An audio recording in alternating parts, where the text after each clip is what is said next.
兽神帝天，竟然是你！你怎知本座不能真身降临？情况很糟，多处经脉断裂，生命气息十分微弱。不痛，谢谢你。你以后别这么逞能了。这浩瀚天地之间，可是有无尽的天地元力可以吸收的。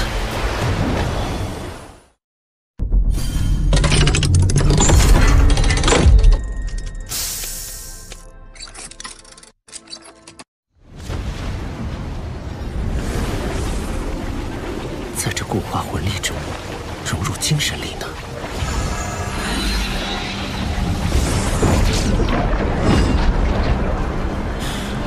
这魂力漏斗似乎出现了一种奇异磁场，而且已经开始影响到周围空间。论体积，已经与地天体内的一个小黑洞差不多了，但纯度差了很多。以我现在的能力，是无法将这魂力漏斗收入体内的。这股高度压缩的魂力随时会爆炸。为了安全起见，我必须找个空旷无人的地方。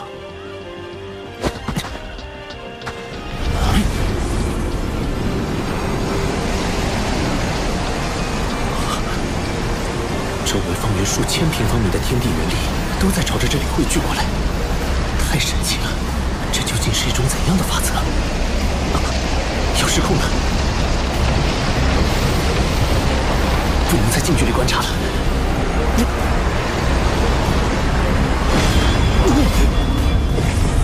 怎么回事？是敌袭吗？不知道，通讯班还没消息。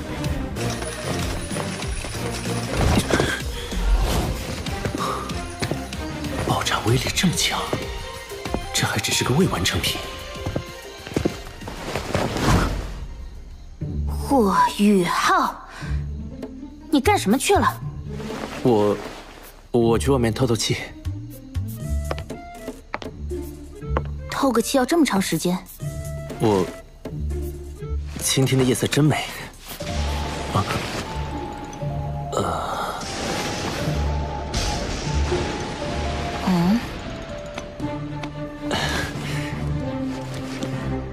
你怎么知道我没在帐篷内的？我有事路过，就顺便过来看你一眼。你既然没事了，明天我们就回学院吧。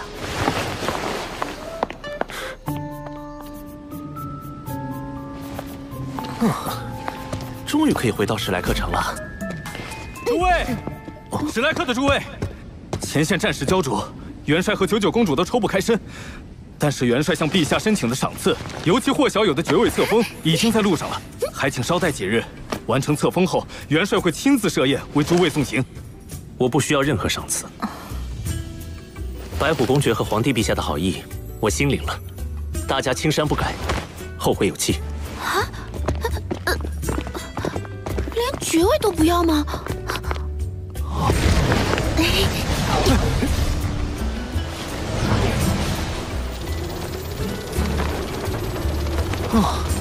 飞了3个时辰了，大家先休息一下吧。霍雨浩，我要吃烤鱼。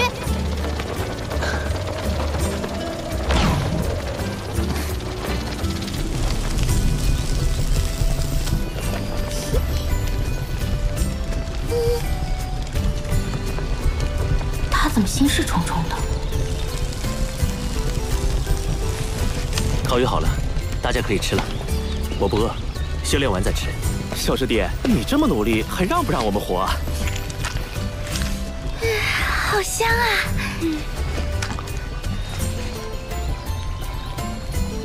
楠楠姐，你有没有觉得今天这烤鱼和上次有什么不同？好像少了些什么。没觉得有什么不同啊，还是那么的美味。我明白了，确实是少了些什么，不过不是我们的，而是你的烤鱼。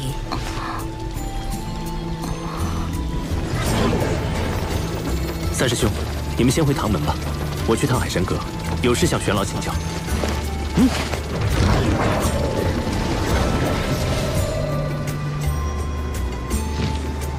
唐老师好，霍学长好。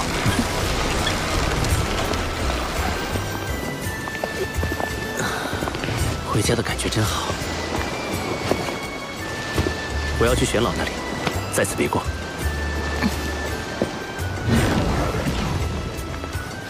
唐舞桐，你为什么要这么关注他？你不能再这样了。老师，我回来了。这次出去，我竟然见到了叶溪水前辈。他现在已经是日月帝国的死神斗罗了。老师，您听得到我说话吗？穆老是没有办法回应你的。受潮时，他释放能量导致灵魂受损，现在只能在黄金树内温养。大陆局面突然变得如此不堪，没想到日月帝国隐藏的竟然如此之深。叶溪水，他果然还活着，只是他与龙逍遥一起站在了日月帝国这边，是我不曾料到的。2名99级极限斗罗，足以撼动整座大陆的局势了。毒不死前辈不是也已经突破了吗？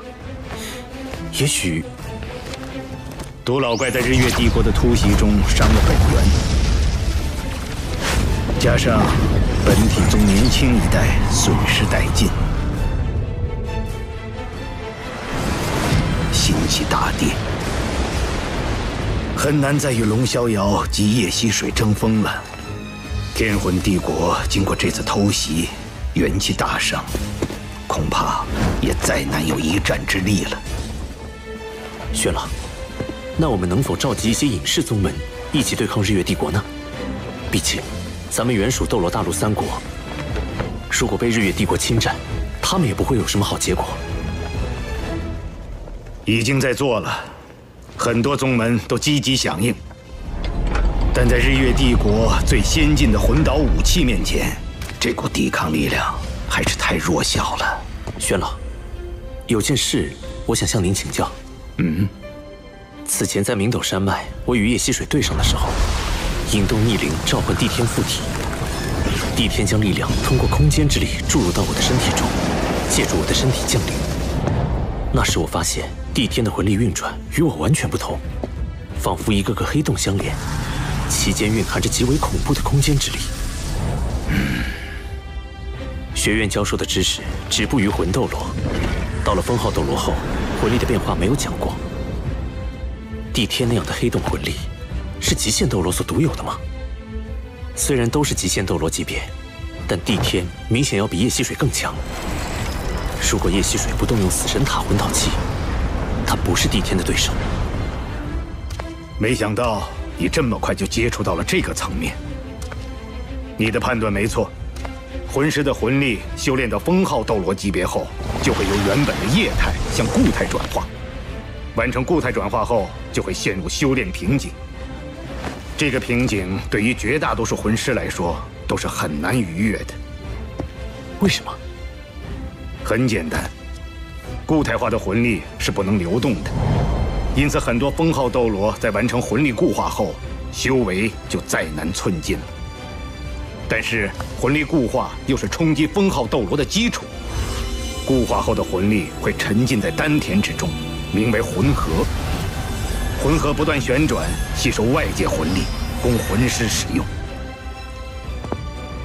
所以帝天之所以强大，就是因为他的魂核还能继续流动。思路没有问题，不过帝天的手段更为高超。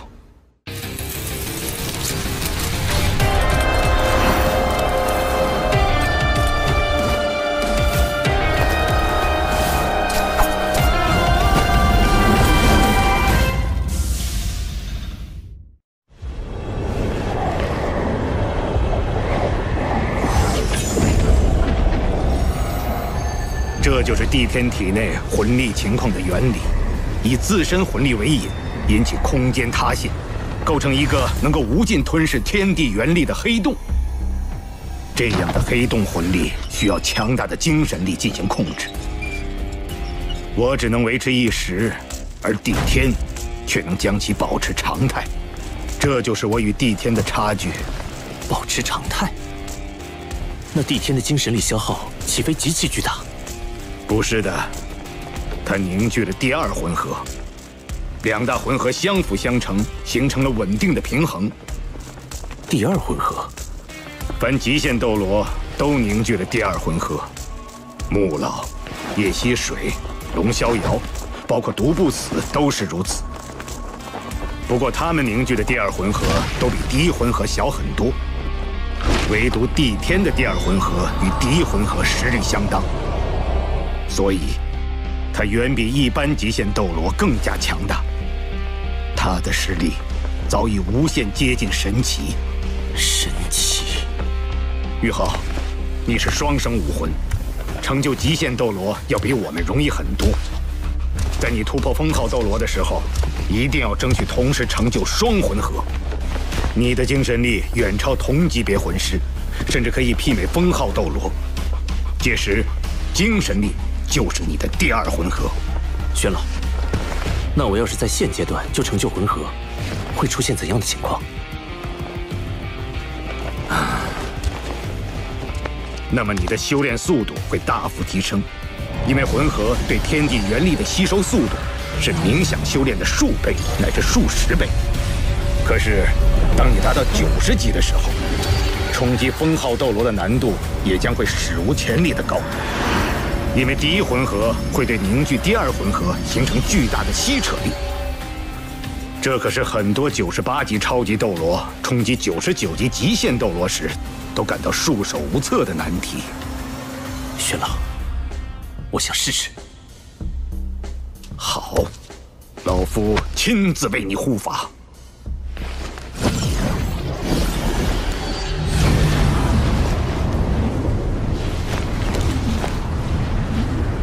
很好，继续，让我看看你最终能做到什么程度。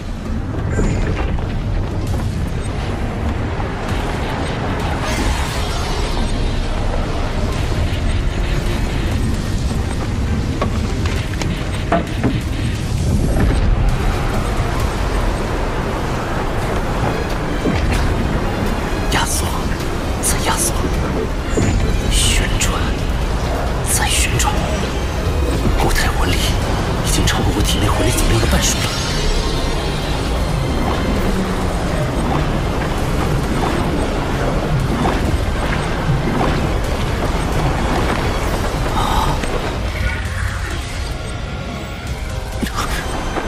我的魂力在急剧流失，5成、6成、7成。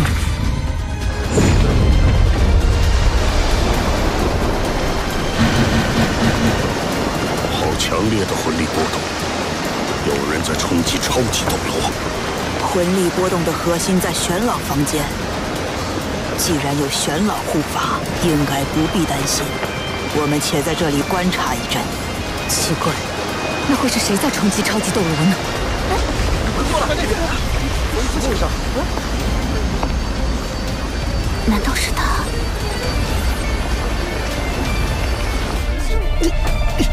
？8成，魂力被吞噬超过8成了。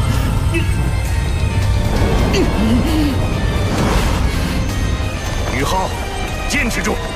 你的固态魂力已经属性化了，如果在现在这个级别就能构建魂核成功，你就能在很短的时间内达到89级。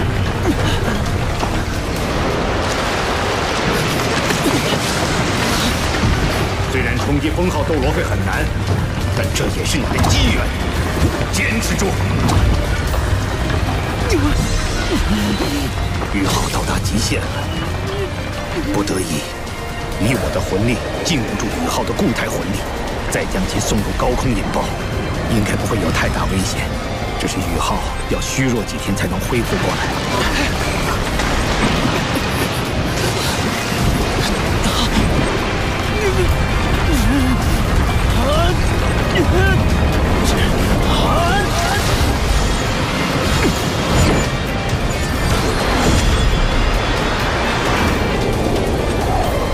那是什么？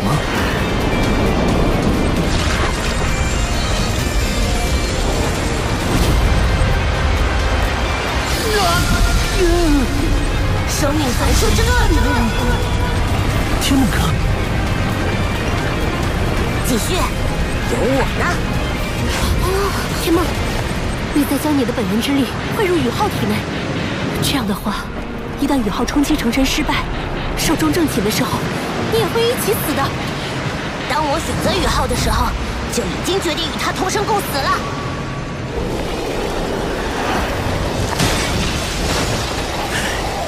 宇浩此时的魂力与精神力都已逼近极限，但我更不能在这个时候打断宇浩，否则他会受到极大的反噬。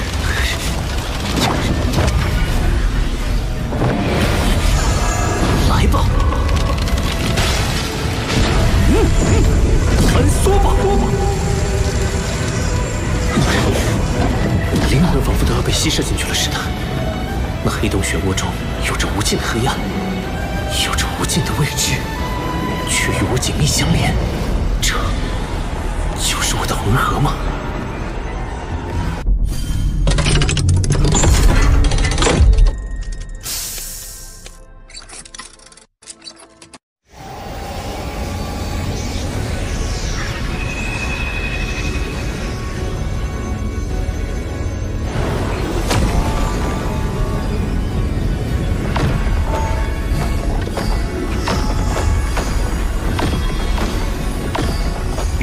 将第一魂核融合在精神之海，而不是丹田。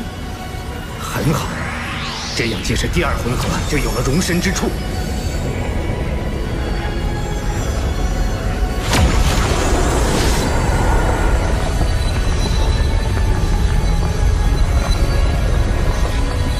宇浩，你成功了！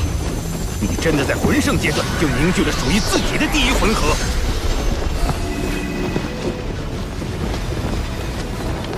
好好感悟，这份体悟是很多魂师究其一生都没有的机缘。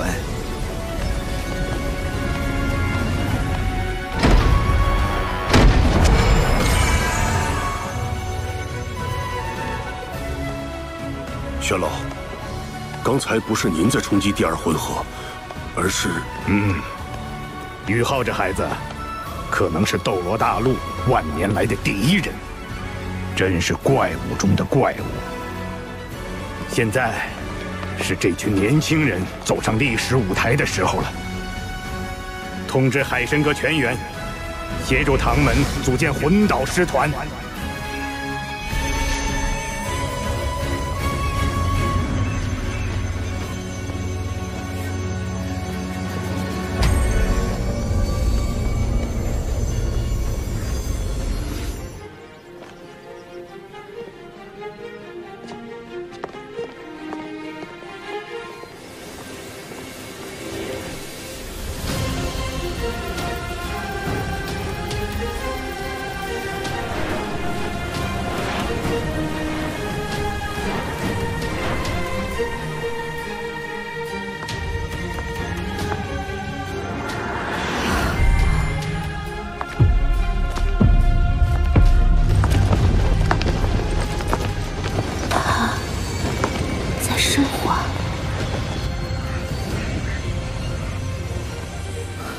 怎么回事？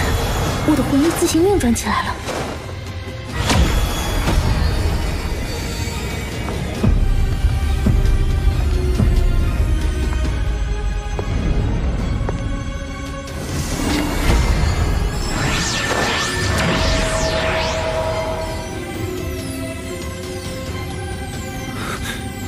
冬儿。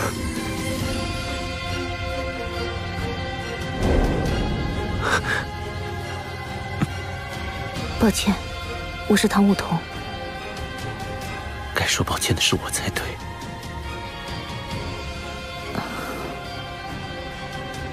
玄老让我来告诉你，醒来后就去唐门。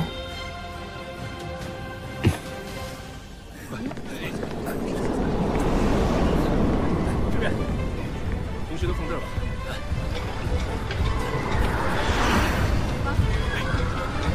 好，往下放。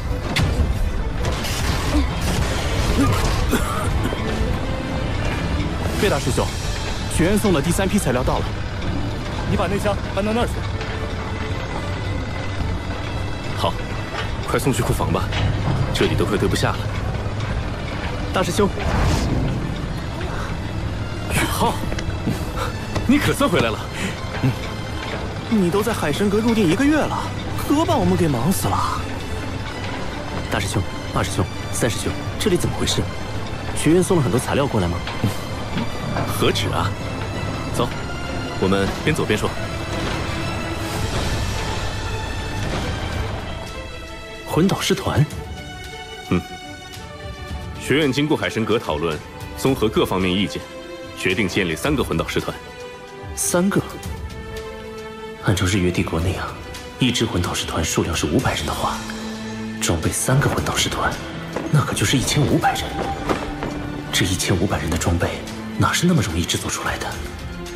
第1支魂导师团名为唐门魂导师团，是学院特批，也是3支中装备最精良的，总人数200人，全部装备唐门最先进魂导器，由魂帝以上级别的魂师组成。团长为仙灵2院长，副团长钱多多院长。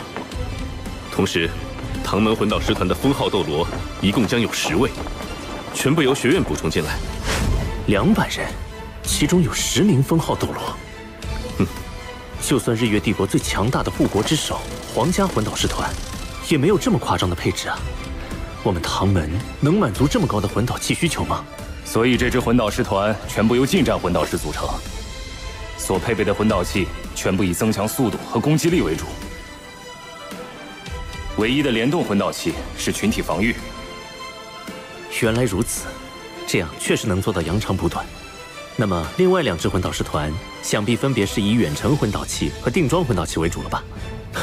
不愧是小师弟，一点就通。另外2支魂导师团，一支名为重炮魂导师团，单纯配备唐门最先进诸葛神弩炮，共300门。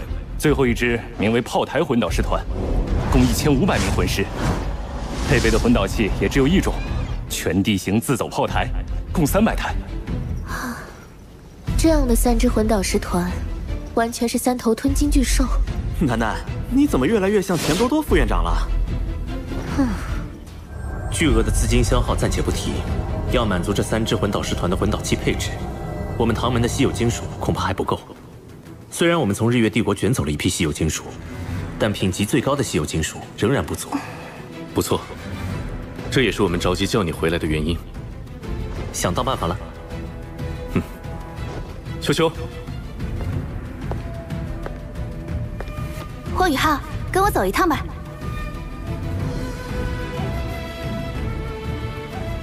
我们地龙门坐落于天魂帝国北方，靠近极北之地。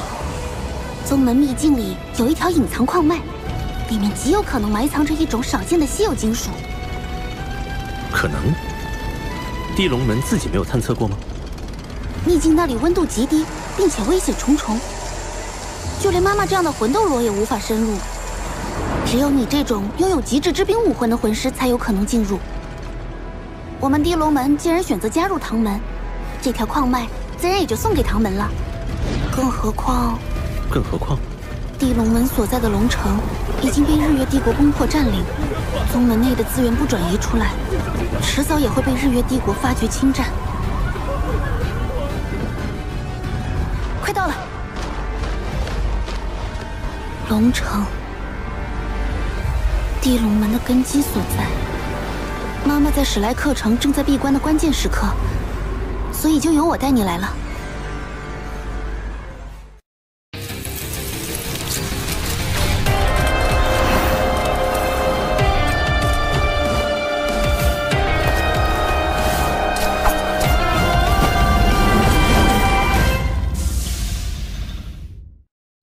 跟我来。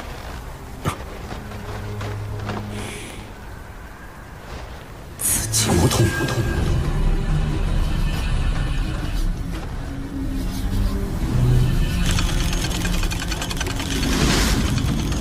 有守卫，怎么办？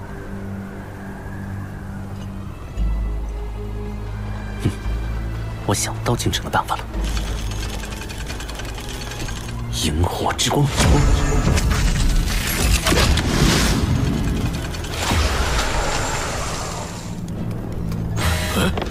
探测魂导器失联了。没事儿，新型号总归是有各种小毛小病的。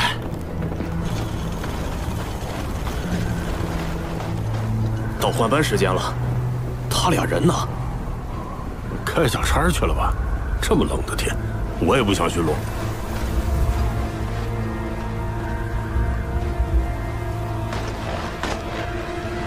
这身衣服好暖和呀。嘘。哦。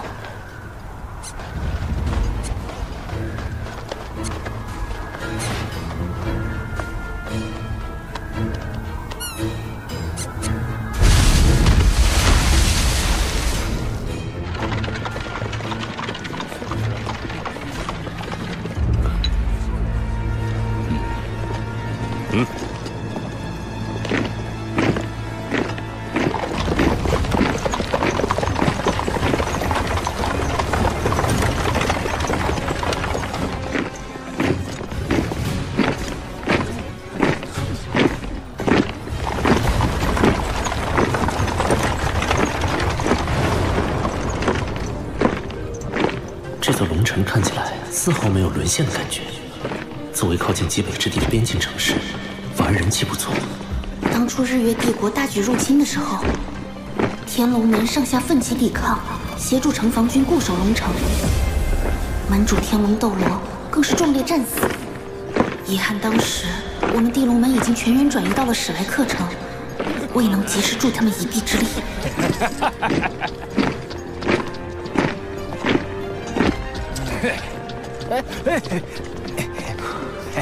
天龙门，玉天龙呢？大战之后不知所踪，希望还活着吧。这里就是城主府，那是日月商会的人。龙城城破之后，第一批进入城内的就是这批日月帝国的商人，他们带来了大量御寒物资和先进的魂导热能器，低价甚至免费发放。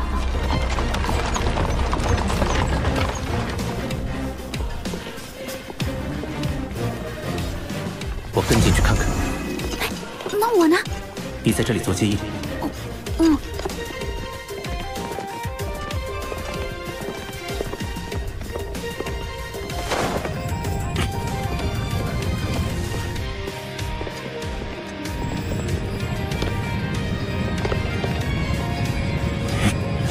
东西都送给他们，不要心疼。 元帅说过，当他们适应了魂导器的生活后，就离不开我们。用不了几年，就能让整座城市的民众归心。科技渗透，确实是个不错的阳谋。这个神秘的元帅究竟是谁呢？就事论事，这样改善民生的举措，确实帮到了城内很多平民。你居然向着他们！这是历史上很多侵略者惯用的手法。 把反抗者杀掉，掐灭敌对的声音，再用利益收买人心。很快，他们就只会听到一个声音：拥护。但说到底，就是为了满足侵略者长期殖民的野心。随着战线拉长，这些殖民地的百姓只会沦为给战争机器输血的养料。你似乎很了解。1万年前。 斗罗大陆上曾发生过一模一样的事。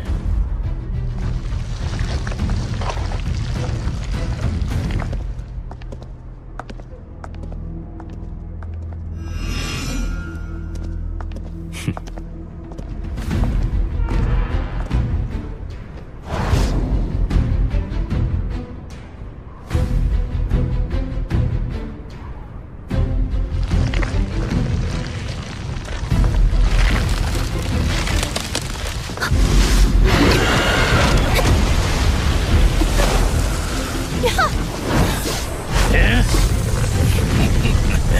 小丫头，终于等到你了。山蟒宗，果然是你们！宗主，请下地龙门少主献给日月帝国，我们山蟒宗可就能坐稳龙城首席宗门的位置了。所以，龙城城破之日，天龙门上下浴血奋战之时，你们山蟒宗却投靠了日月帝国。少废话，拿下你！ 南水水这娘们儿肯定许全宗投降。别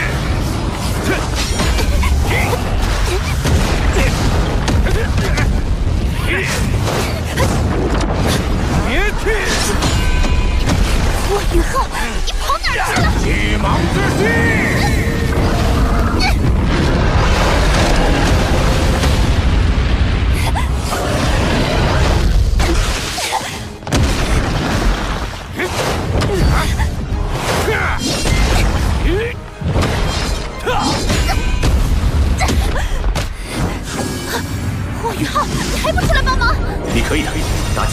听我指挥，蛇打七寸，坎位有人偷袭，后撤到灵位，坤位出拳，敌方巽位有破绽，出场。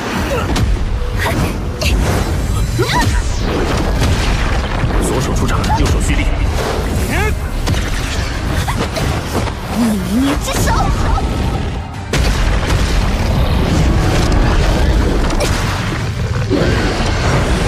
魂技，胭脂领域剑，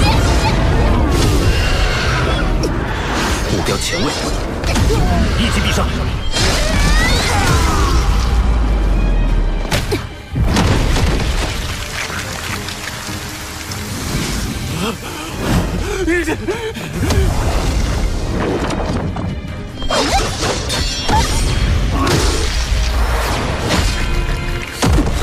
背主求荣的人渣，早就该死了。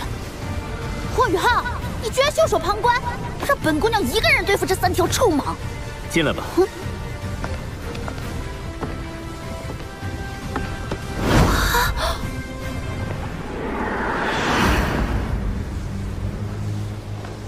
走吧。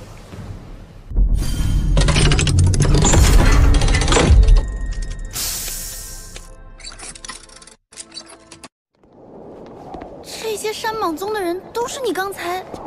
顺手解决。你现在魂力多少级？76级。76？不久之前的斗魂大赛上，你还只有5环魂王修为，怎么会有这么快的修炼速度？一些机缘罢了。你真是怪物中的怪物。就是这里了，这口寒泉蕴含着浓郁的灵气，寒泉之下便是拥有奇异矿石的洞府。 这水下似乎有什么在吸引着我。你下去吧，我在外面守着。虽然你有极致之冰，但也不要勉强。若是承受不住低温，就立即上来。好。果然灵气浓郁异常。曾经有一位先祖从里面开凿出一块小矿石，其中蕴含着浓郁的冰属性气息。 那矿石本身又呈现金属特性，所以先祖传承下来，一直认为在这洞府内部是一处矿脉，一处拥有着冰属性稀有金属的矿脉。也许这稀有金属能助我突破魂斗罗。好一股纯净的冰属性天地元力，这里果然是一处宝地。冰皇护体，温度竟与冰火两仪眼的寒极冰泉相差无几，那里一定是这处寒泉的泉眼所在。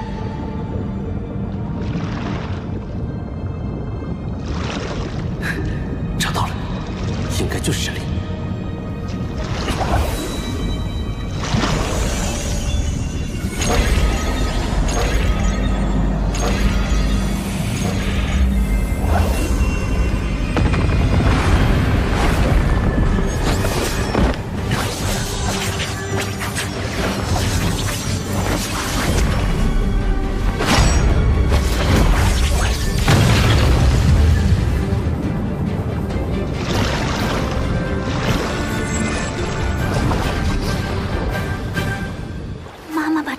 送给你是正确的选择，也是天才中的天才。只有你能帮助地龙门重现往日辉煌。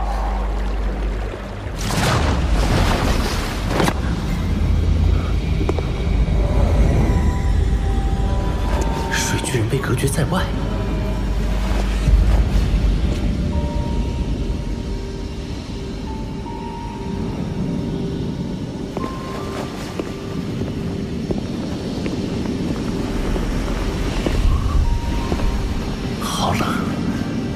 已经拥有极致之冰，怎么还会感到寒冷？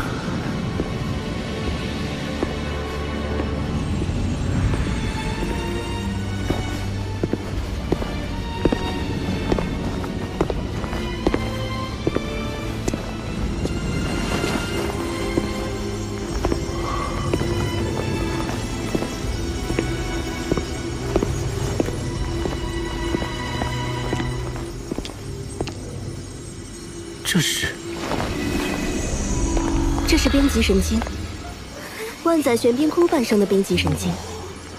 这么多的冰极神经，一定有万载玄冰窟存在。这对冰属性的魂师魂兽来说，都是可遇而不可求的宝物啊。冰极神经是什么？冰极神经是万载玄冰髓的半生金属。万载玄冰髓中的冰属性天地元力溢散出去，被周围矿脉中的金属矿藏吸收，矿藏属性改变，慢慢演化为冰极神经，是一种极为稀有的金属。稀有金属，既是最坚硬的，也是最柔韧的。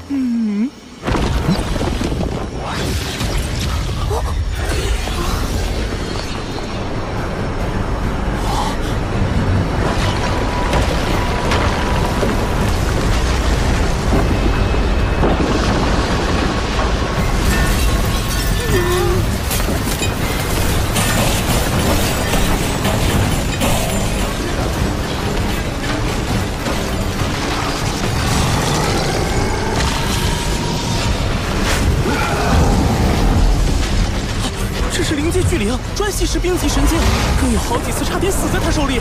对不住了，冰极神经，我可不准备让着你。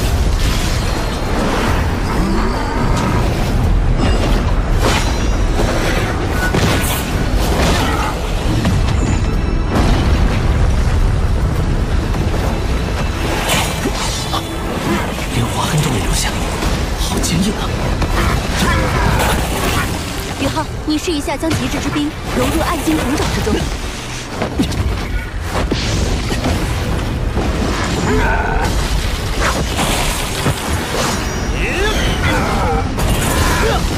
好神奇！我将极致之冰注入暗金孔爪之后，冰极神经内部竟然产生了一股亲和力，可以轻松切割，改变其结构。宇浩，不可大意。冰极神经之所以被称之为神经，就是因为它本身已经进化到了拥有一定生命力的境界。要想击败它，就必须压制它内部的核心能量。那我们就一起上，让他看看极致之冰的厉害。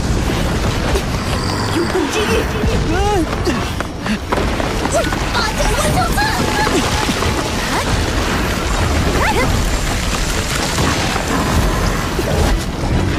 冰皇之怒。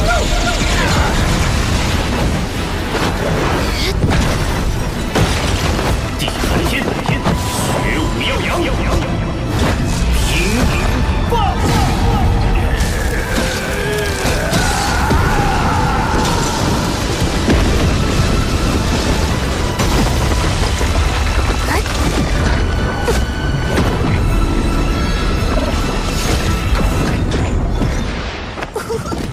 果然是最坚硬又是最柔韧的金属，用它来打造魂导器，性能一定远远超过同级别的其他所有魂导器。恐吓秦龙，如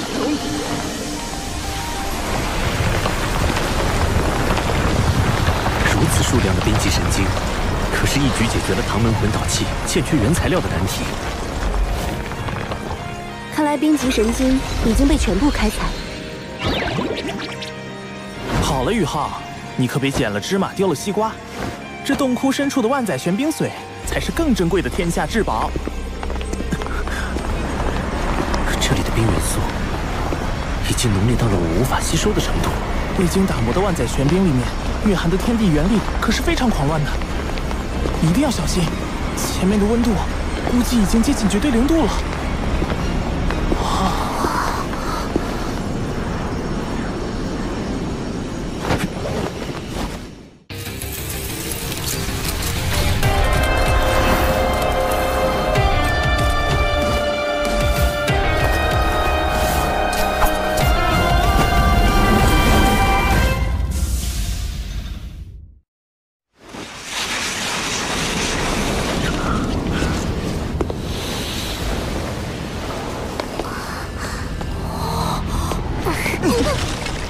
这里的冰似乎连灵魂都能够冻结，死寂魔通。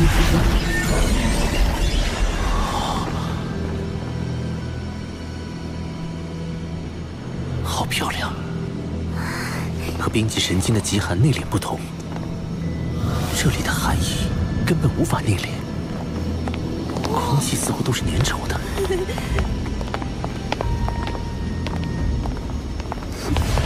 就是这里了，这就是万载玄冰髓。我无法吸收这万载玄冰髓的冰属性天地元力。这里的空间太小，以至于寒气无法外放，完全沉积在这里。所以，这里的超低温也是我们生平仅见，距离绝对0度也只差不到5度了。温度已经远远低于你的极致之冰，所以你才一时无法吸收。极致之冰还不是绝对0度吗？温度低于零下150度，就迈入极致之冰的领域了。但距离真正的绝对0度，却还有着不小的差距。绝对0度是仅存于理论的最低温度，是只有神能踏足的领域。天梦、雪女、八角还有我，先吸收这里的万载玄冰髓，慢慢降低这里的寒气浓度，你就可以逐步吸收了。好，天梦哥，雪女、八角，你们一起吸收吧。等等，这万载玄冰髓，我至少要先吸收一半。你说什么啊，冰冰？你难道是想借助这万载玄冰髓的天地元力重塑肉身，进而谋求脱离宇浩独立存在？你把我想成什么了？用你那个100万年修为的脑子想想，宇浩的所有魂灵中，谁是唯一拥有极致之冰的那个？你是想……我不仅拥有极致之冰，还是宇浩的武魂，能最大限度地吸收冰属性天地元力，而且能将这部分天地元力化作我的本源之力暂时储存。等到宇浩凝结第2魂核时，再将这部分天地元力全部融入他体内。要知道，魂师一般是要在封号斗罗阶段才凝聚魂核的，而宇浩就是因为天梦女在魂圣阶段就凝聚了第1魂核，那他凝聚第2魂核的难度就是空前的。届时，我将冰属性天地元力注入，才能把成功率提升到最大。冰冰，冰冰，对不起，是我误会你了。更何况，乾坤问情谷，我已经答应与你在一起了，又怎会寻求离开宇浩独自存在？真的吗，冰冰？你再说一遍。你还要我再说？你自己错怪我了，该怎么罚？我错了。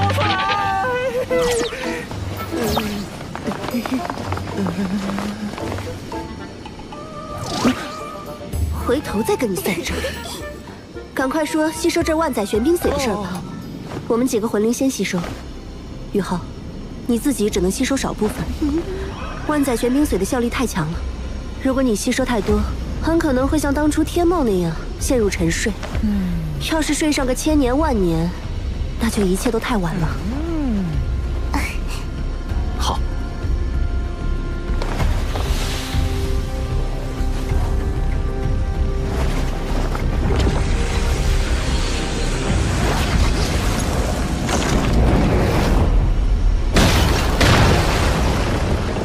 冰帝的灵石和这万载玄冰髓中蕴含的庞大能量，渐渐令它成为了一个以冰属性能量为身躯的全新生命体。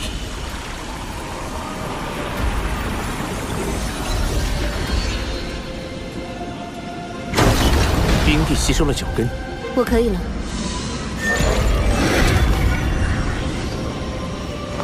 天梦，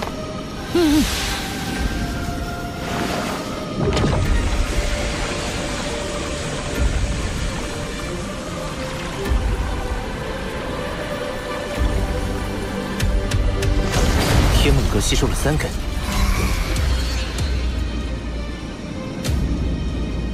宇浩，你让雪女和八角继续吸收吧。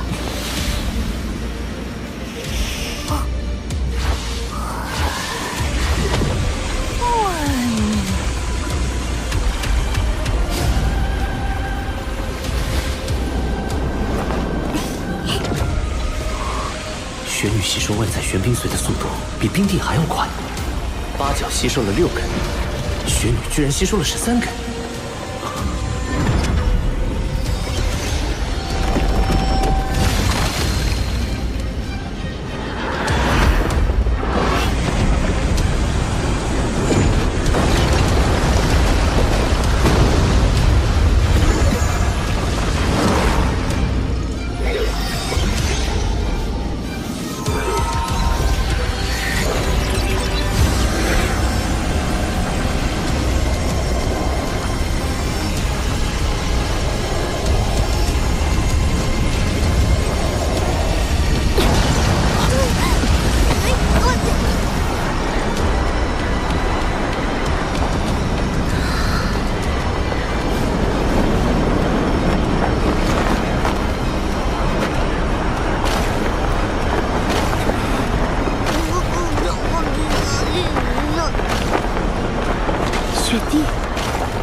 你了。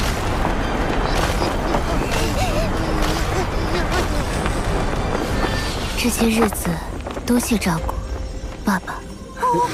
别，那是你刚刚新生，没有记忆，做不得数的。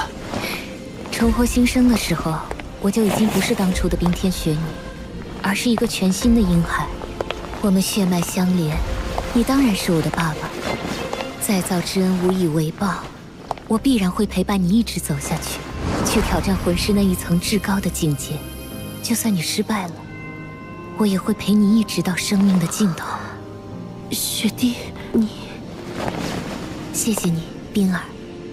爸爸，等你的魂力提升到8环后，到极北之地走一趟吧，那里有个适合你修炼突破的地方。地天，你是兽神，别的凶兽怕你，我可不怕。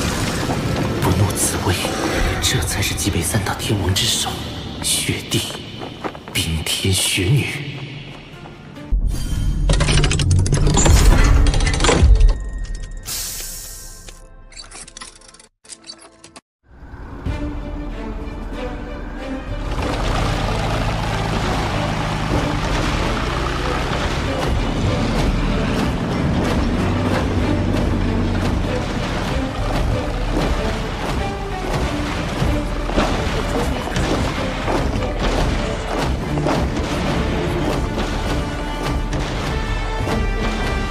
军团，好像是日月帝国的护国之首魂导师军团。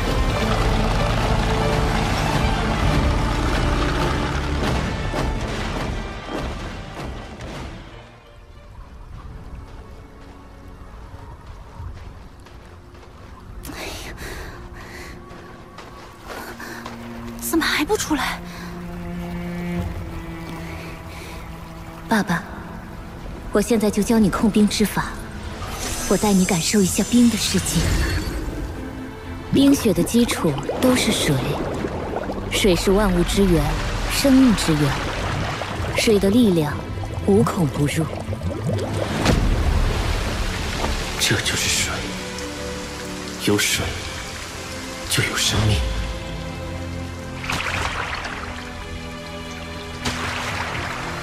冰与雪，无论形态如何不同，它的本源都是水，只是因为温度的不同才成了冰。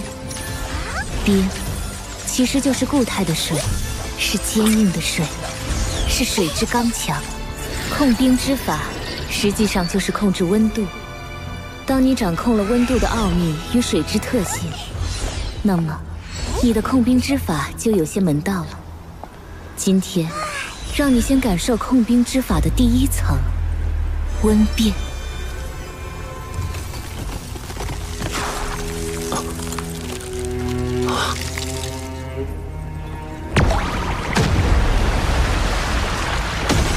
水凝结成冰，会释放大量的热能，而冰融化为水，则需要吸收大量的热。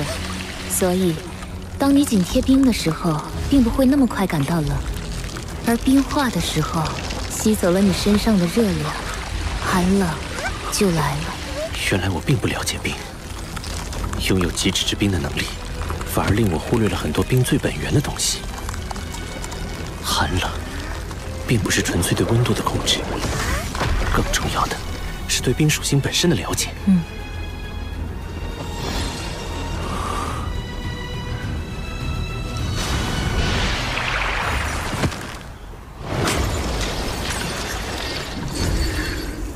谢谢你，雪女，我对冰有了更深层次的领悟。希望这份明悟能在你凝聚第二魂核的时候有所帮助。这里温度已经回升不少，剩下的6根万载玄冰髓你都吸收了吧？好。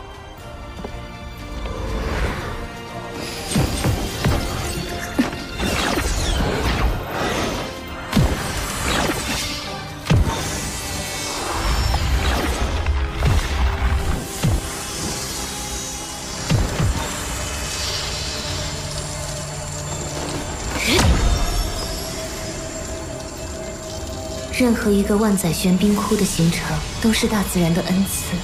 可惜，这处万载玄冰窟并不在我极北冰原之上，当是随着地壳运动移动到了这里。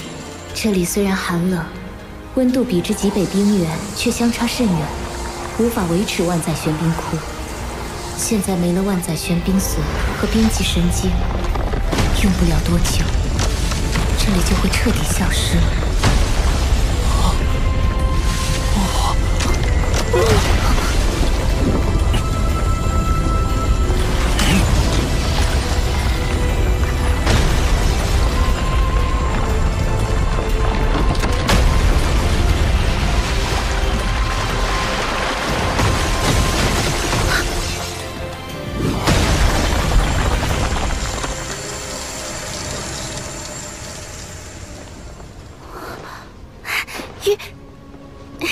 霍师弟，舅舅，这处寒泉洞窟确实是一处宝地。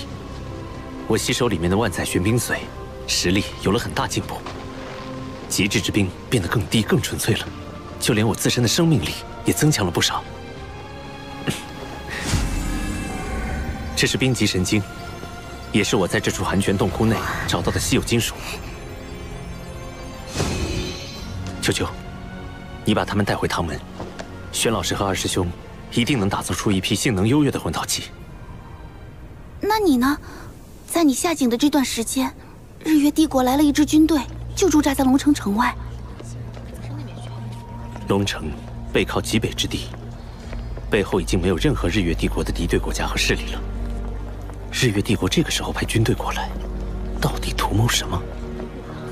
具体还不清楚，我没敢靠得太近观察。不过，看着这军队军容十分严整，整体数量应该有2万人，并且配备了魂导师。舅舅，我们兵分2路，你去史莱克城送稀有金属，我去探查龙城外这支军队的真正目标。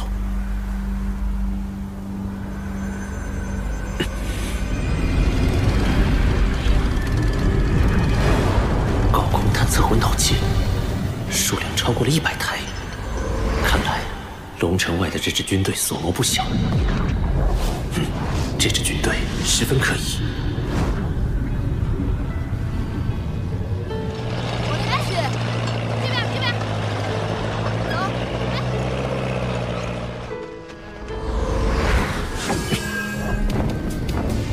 凤凰图案是日月帝国5大护国之首之一的火凤魂导师团，哪怕已经是晚饭时间，军中巡逻、侦察、斥候，也都是一丝不苟地在执行着任务。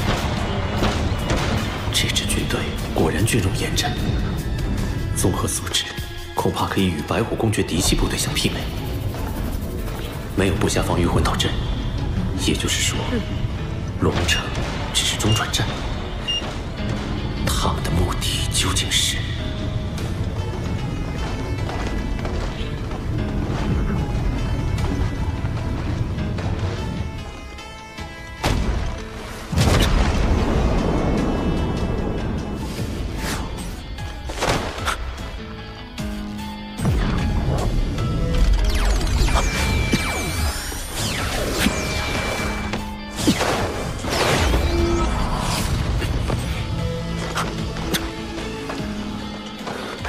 抓个舌头问问，顺便测试一下这座军营的真实实力。哎，看这里！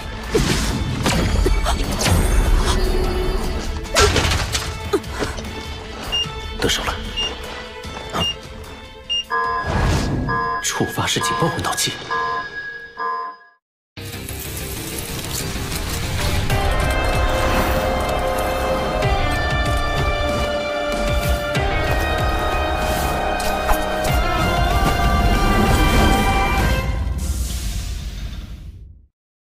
果然，这座军营实力不俗。在这边，我看到他了！不愧是护国之首，果然是强大的魂导师军团。学武实力逆。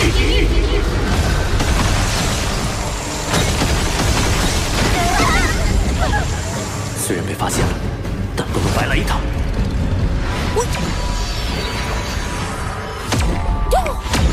八角玄冰草魂骨技能，八角万象刺。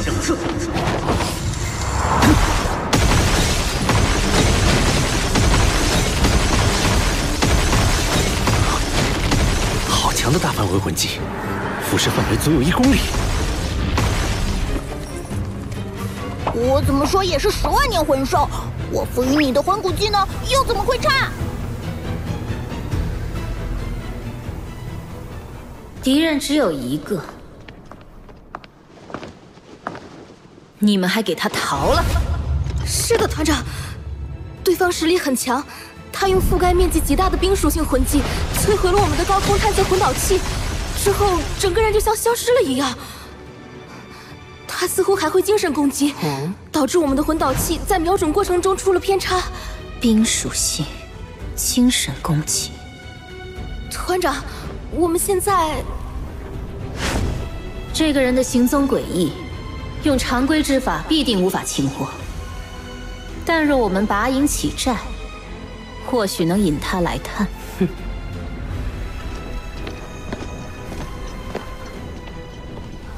传令全军，拔营起寨！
大供奉，23号实验品存活超过72小时了。很好，这次的实验若成，我日月帝国的勇士就能拥有源源不断的备用器官了。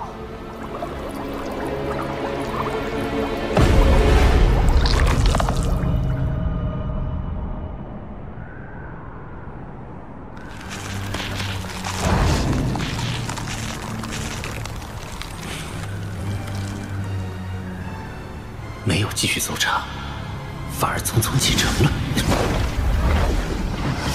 精神探测，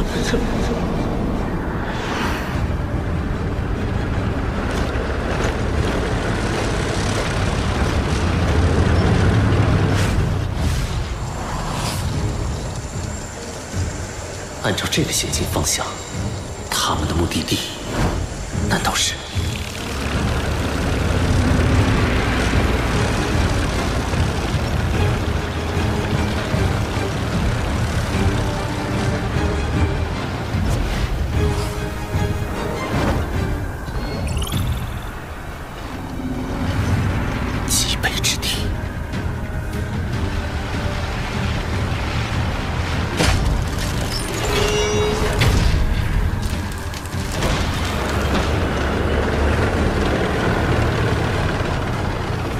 模拟。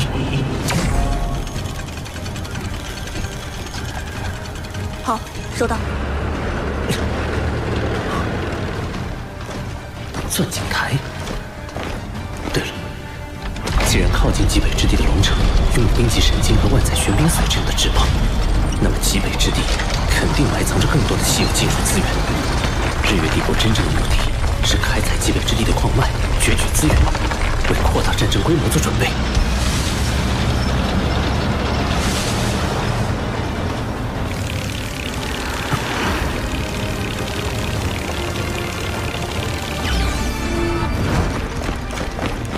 既然来了，就别急着走了吧。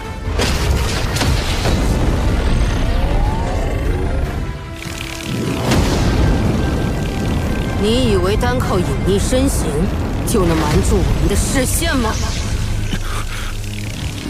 封号斗罗。你一定奇怪是怎么被发现的。其实你不用奇怪，我知道你有能力对我们进行侦查。所以为了布置这个陷阱，本帅着实是耗费了一番功夫。在这极北之地边缘，最大的特点就是低温，而低温之中，热能探测魂导器就会特别的敏感。虽然你已经很小心地将自己的体温与周围环境同化，但是你却忘了，在你移动的过程中，空气气流会变化，多少还会有一点温度的改变。这是禁神手铐，能够禁锢你的魂力。戴上它，露出你的真实面目，我们就可以好好谈谈了。好吧，我认栽了。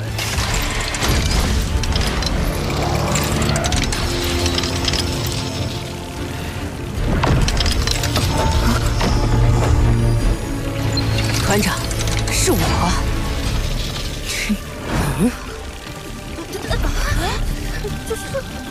哼，障眼法，雕虫小技，看我怎么戳穿你的小把戏！到底哪个是假的？